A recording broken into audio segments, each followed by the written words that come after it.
Bueno, pues seguimos. Estamos con Alfonso XIII y vimos ya que empezó el problema de Marruecos a ponerse complicado, ¿no? Bueno, antes voy dos cosillas que quedaron pendientes, sí. Uno era Mala Madre, Mala Padre, Luis Tosar de Celda 211. Y la película es La sombra de la ley, creo que es de 2018 y no sé si estuvo en el Festival de Málaga. Está chulísima, vamos. Sale también un muy buen reparto de actores.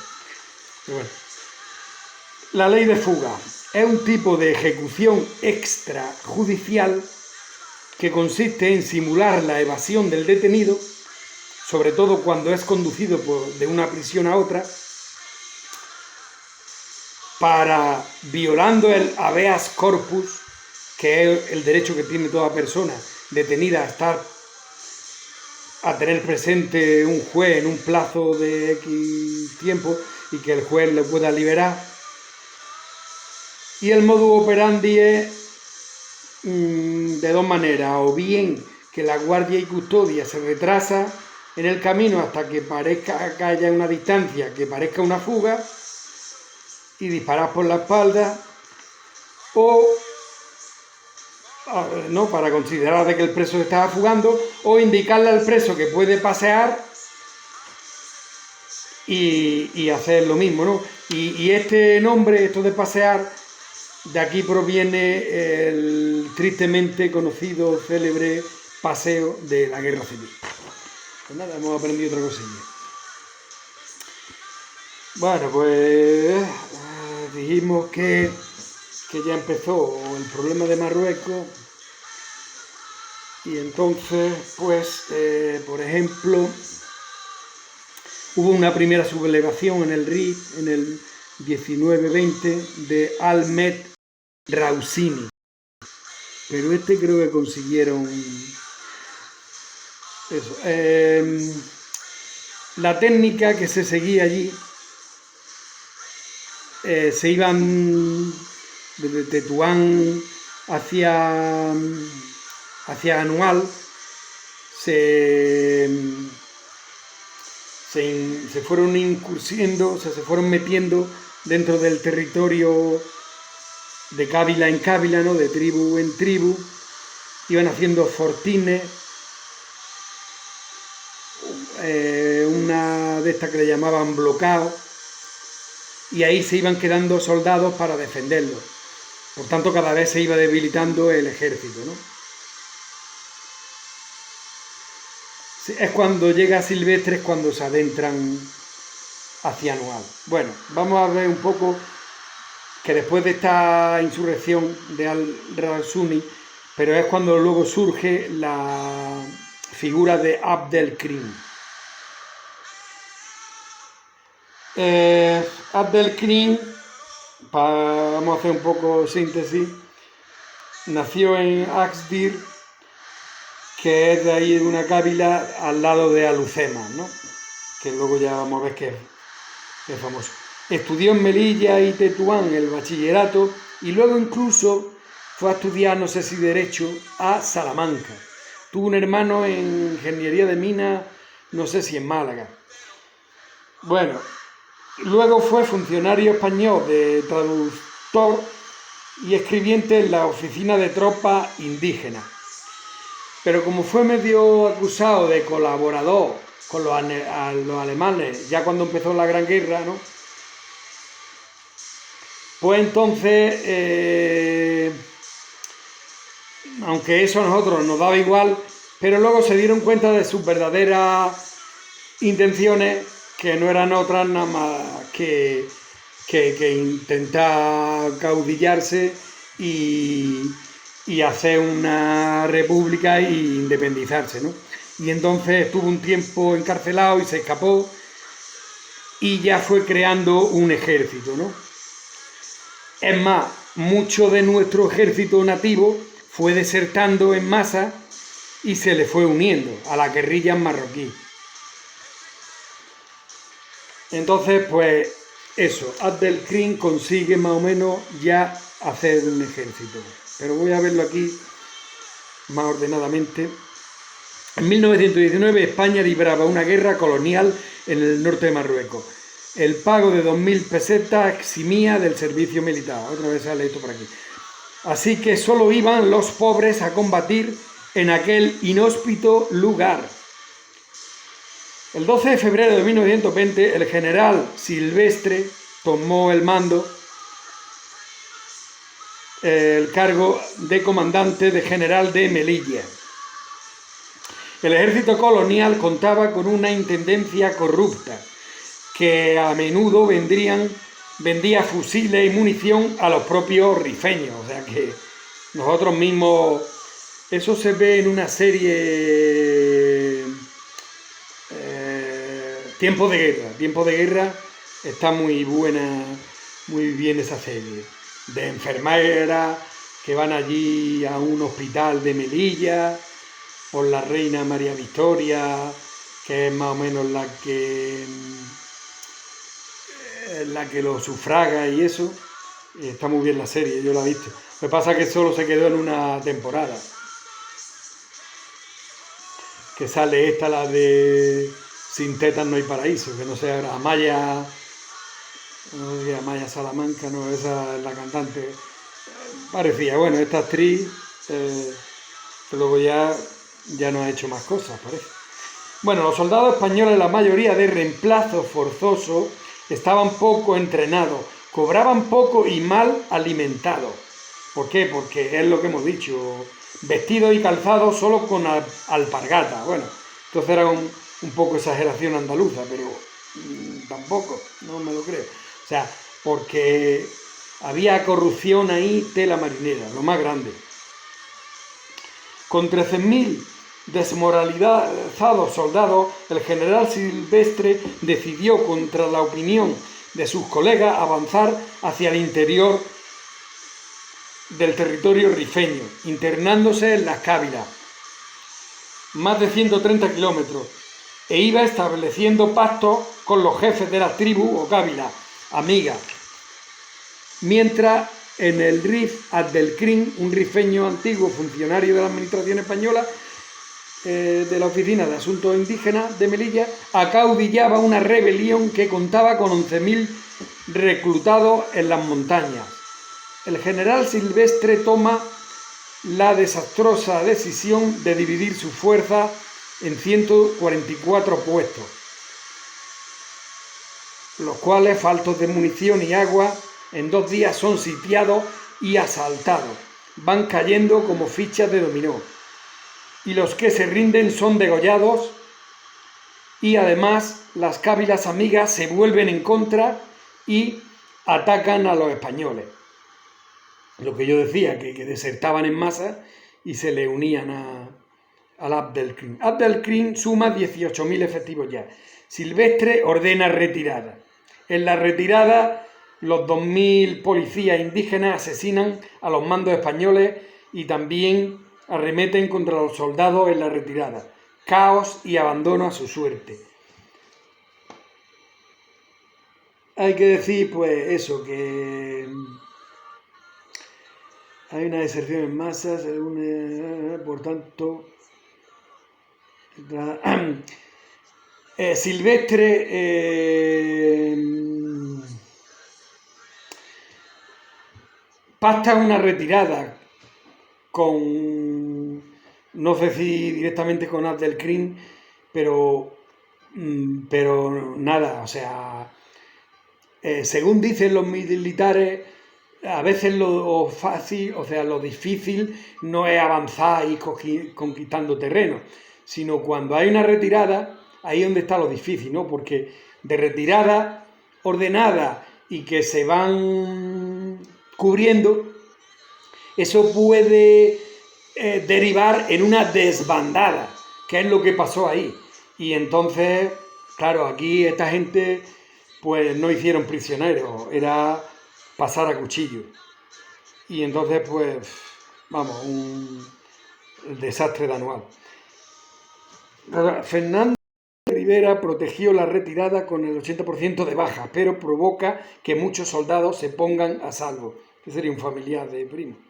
Se refugian en el monte Amutit, que aguantan 6 días, bombardeados por nuestros cañones, que nos han cogido.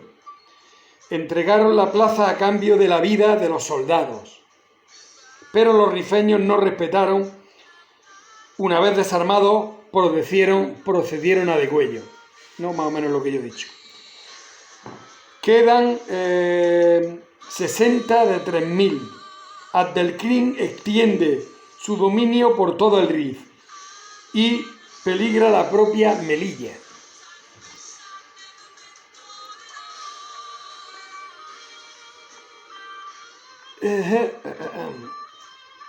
Pero bueno, claro, hay que decir, porque esto ha sido entre el 20 y 21, sí, el anual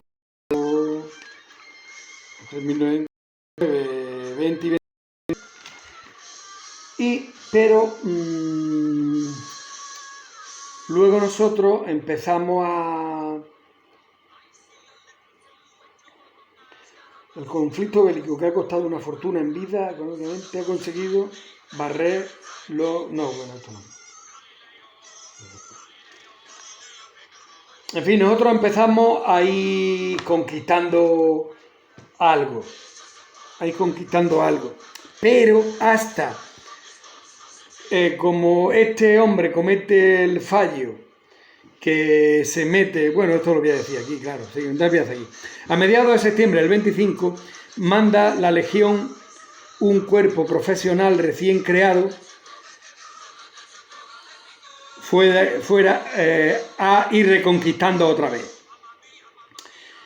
Y en la bahía de Alhucemas, en 1925, ya el desembarco aeronaval que acabó ya con la República de Abdelkrim, porque Abdelkrim,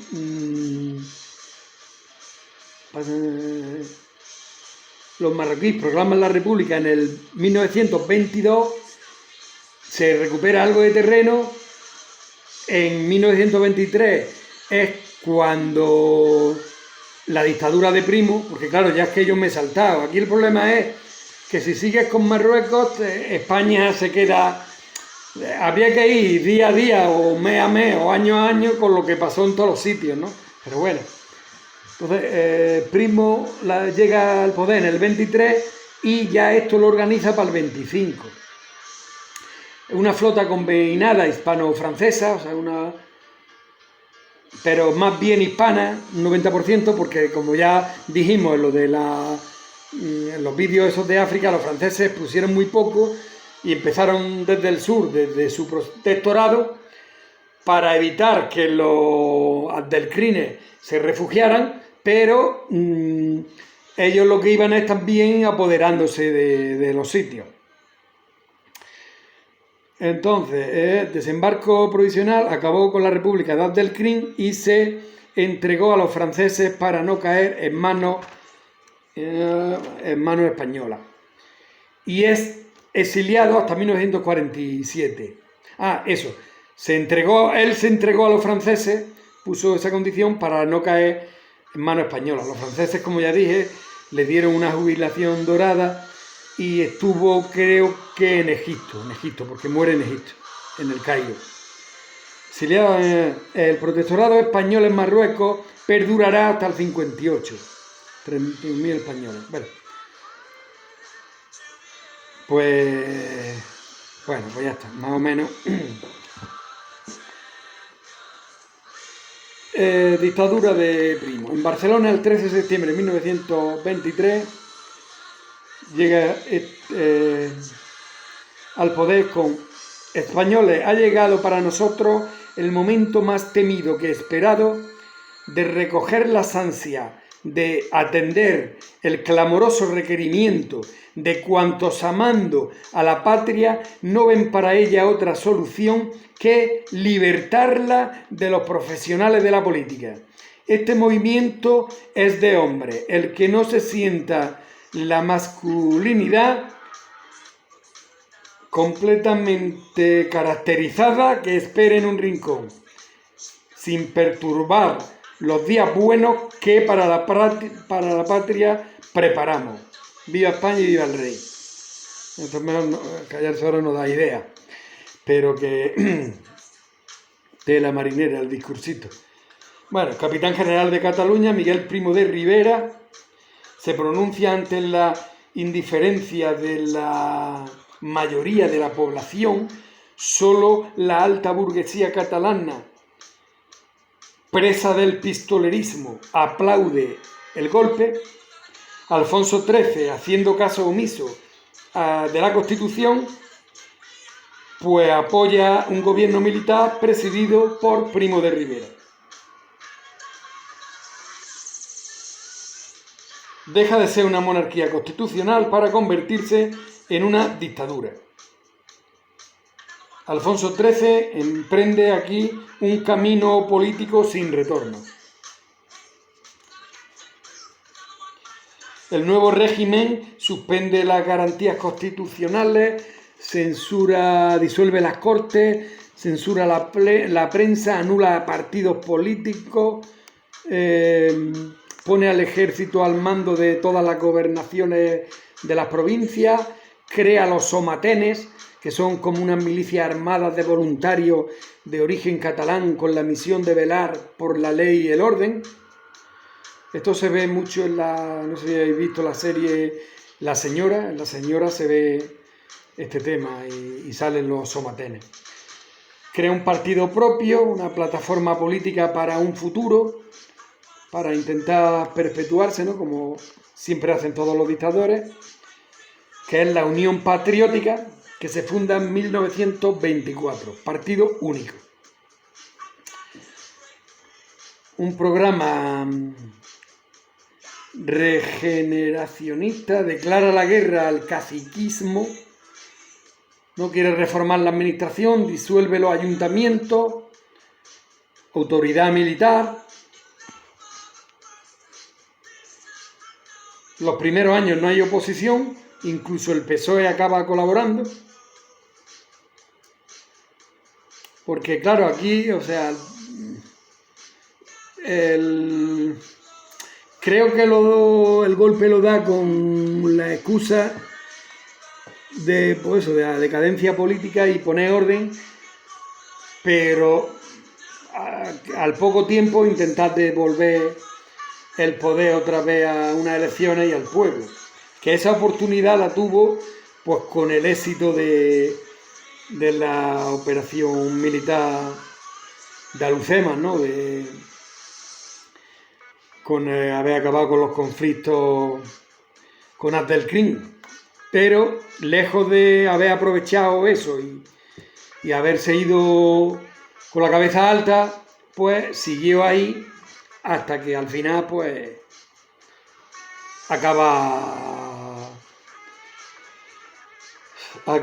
pues eso, en crisis. Bueno, declara la guerra. En 1925 el PSOE ya muere Pablo Iglesias y aquí hay ya dos corrientes, una la de los sindicatos que lidera Largo Caballero, que este sí está a favor de colaborar con la dictadura. Y para mí que no da tiempo. Y otra de los políticos que la lidera Indalecio Prieto, que está en contra. Anarquistas y comunistas son ilegales y perseguidos. Por tanto, aquí practican una insurrección armada. Nace la FAI en 1927, la Federación Anarquista Ibérica, que es otra rama del anarquismo, pero más extremista y ya medio no militarizada, pero como mínimo con pistola. En 1925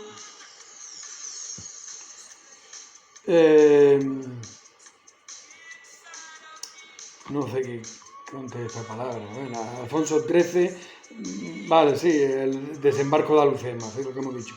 Operación conjunta con Francia para acabar con la insurrección rifeña que se ha extendido el protectorado francés. 6 meses costó en el Río.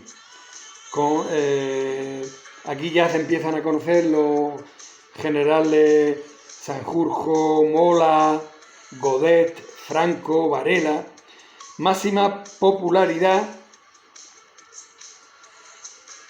e incluso sustituye ya al gobierno militar por civiles.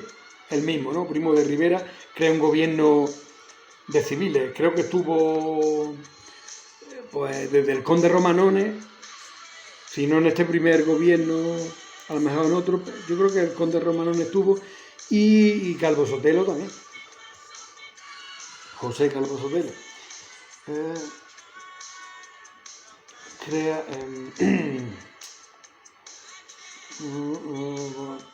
O sea, es cuando tiene máxima popularidad, sustituye al gobierno militar por civiles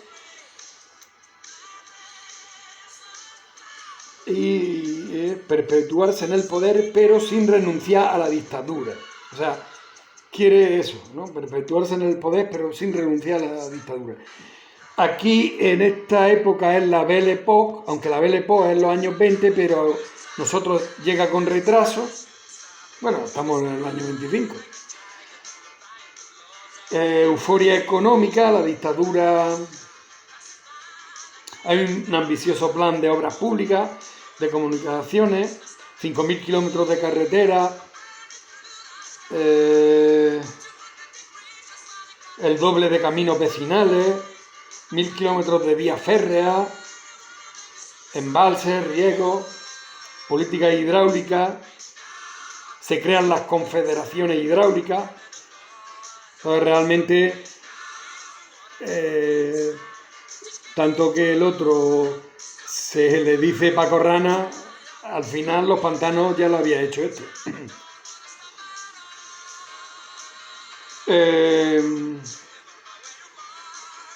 La electricidad la electricidad y electrodomésticos van llegando para unos pocos afortunados. Y tengo 22 minutacos. Y esto pues casi hacemos otro. Y casi mejor mañana ya. El plan de obras públicas, efecto positivo sobre el plan de obras públicas crea un efecto positivo sobre la economía española, como una notable expansión industrial y un claro incremento del empleo. Prosperidad económica sumada a la... Bueno, nada, vídeo 21 parece que es. Y porque además luego hay un resumen de la vida de Alfonso XIII, un pequeño resumen así, y ya está. Y si me queda tiempo, pues hacemos ya una introducción a la guerra civil. Bueno, pues entonces...